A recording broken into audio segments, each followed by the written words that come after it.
പഴയ ഫാക്ടറി മോഡലിൽ നിന്നും ഇന്നത്തെ ഡിജിറ്റൽ ഒറ്റപ്പെടലിലേക്ക് നമ്മുടെ സ്കൂളുകൾ എങ്ങനെ എത്തി? ഈ രസകരമായ യാത്ര നമുക്കൊന്ന് നോക്കാം.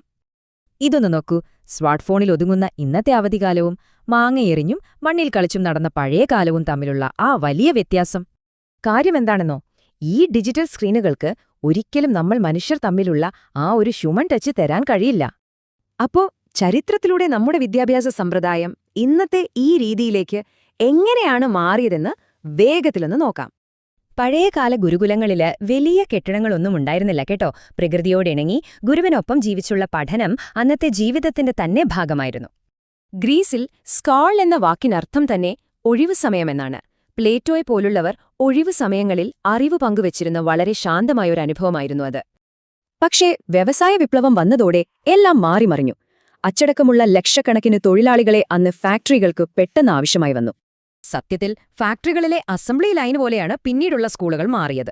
പ്രായമനുസരിച്ചുള്ള ക്ലാസുകളും സമയത്തുള്ള ബെല്ലുകളുമൊക്കെ ഒന്ന് ഓർത്തു നോക്കൂ. അങ്ങനെയിരിക്കെ 1837 ഹോറസ് മാൻ എന്നൊരാൾ ഈ കർശനമായ സംവിധാനത്തെ അപ്പാടെ മാറ്റിമറിക്കാൻ ധൈര്യപൂർവ്വം മുന്നോട്ടു വന്നു.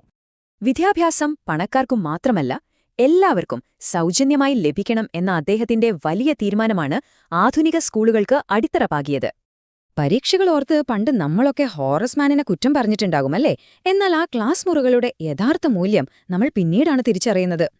ഭാഗ്യവശാൽ കാലക്രമേണ ശാരീരിക ശിക്ഷകളിൽ നിന്നൊക്കെ മാറി കുട്ടികളുടെ മാനസികാരോഗ്യത്തിന് പ്രാധാന്യം നൽകുന്ന പുതിയൊരു തലത്തിലേക്ക് നമ്മുടെ സ്കൂളുകൾ വളർന്നു. കാരണം സ്കൂൾ വെറുമൊരു കെട്ടിടമല്ല, അതൊരു വികാരമാണ്. പുതിയ ബാഗും കുടയുമായി വീണ്ടും സ്കൂളിലേക്ക് പോകുന്ന ആ സന്തോഷത്തിന് പകരം എന്തുണ്ട്?